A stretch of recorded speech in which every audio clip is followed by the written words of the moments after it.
Nationwide civil unrest has most executives and investors considering ways to try and effectively address racial and economic inequality in America.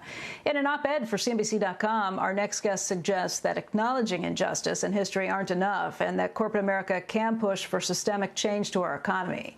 Joining us now is the author, Jim Shelton, Blue Meridian Partners Chief Investment and Impact Officer.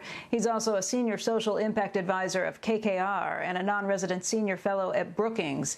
And Jim, thanks for being here today. Good morning. I'm happy to be here. First of all, just explain Blue Meridian for those who aren't familiar. Blue Meridian is a unique philanthropic vehicle for philanthropists to aggregate their capital and invest in solutions at scale. So you try and meet hard problems with hundreds of millions of dollars so you can actually solve them.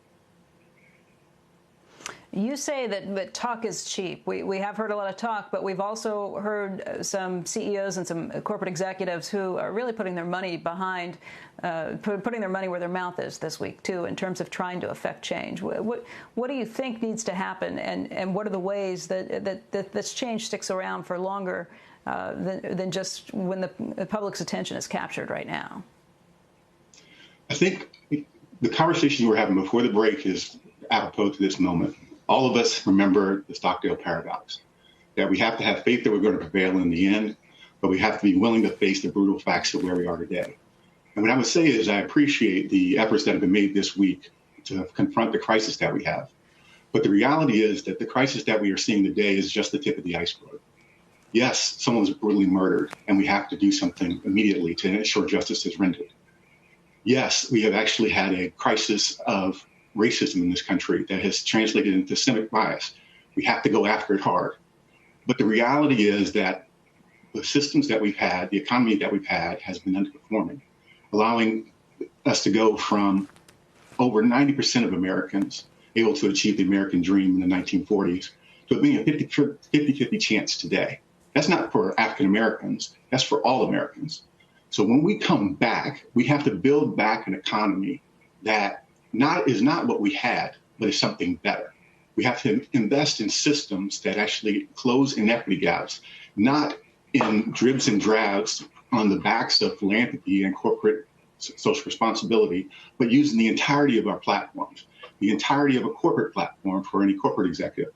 It shouldn't be rendered to your diversity officer and your foundation head to try and figure out how you're going to use your organization to make good in the world. And it shouldn't be left to philanthropy, which is great. I mean, I dedicate my life to trying to help people invest their dollars to have the most impact in the world. But the scale of the problems that we're trying to solve with poverty, with inequity, need solutions that meet the scale of those problems. Jim, what is the American dream when you're measuring it and saying that only 50% of people have a chance of reaching it? What is that? The simple measure of American dream is, are you able to actually do better than your parents did? Are you able to earn more and provide a better life for your children than your parents were? In the 1940s, 90% of Americans assumed that was going to be the case. And by the late 1980s, it dropped to almost 50-50. The data's not quite there yet, but there's no reason to believe that trend has reversed itself. And so as we rebuild the economy, we have to recognize that people's lives are made or broken, not by one event, but by before they are born until the milestones that they hit, all the way until they're actually a thriving adult. Great news is that there are solutions in the world. We know how to provide great prenatal care to mothers. We know how to provide great preschool to kids. We know how to solve the problems for our most disadvantaged and get foster kids into permanent homes and to get people who need to be trained into jobs. We know how to do these things, but we fail to actually scale the things that work. We fail to reorganize our systems to recognize that if we don't change our hiring practices so that we start looking for competencies instead of degrees, that it's hard for people who haven't had formal education but might have the skills to actually get in. These are the kinds of things that our systems can do to actually change. Let me just add this one point on specific thing. Yeah. If I as a corporation leader, if I was a CEO and I knew that I had a part of my system that if I actually did 8 small things, I could improve its performance, reduce the waste by 72%, I would do it overnight.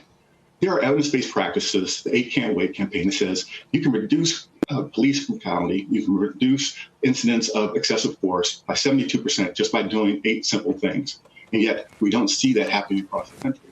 And when I ask CEOs, if you are serious about this, how many of your government relations people, how many of your lobbyists are focused on these kinds of issues, on providing justice and providing opportunity? And the answer is always, here's what we do in our foundation. Well, it's time for something different.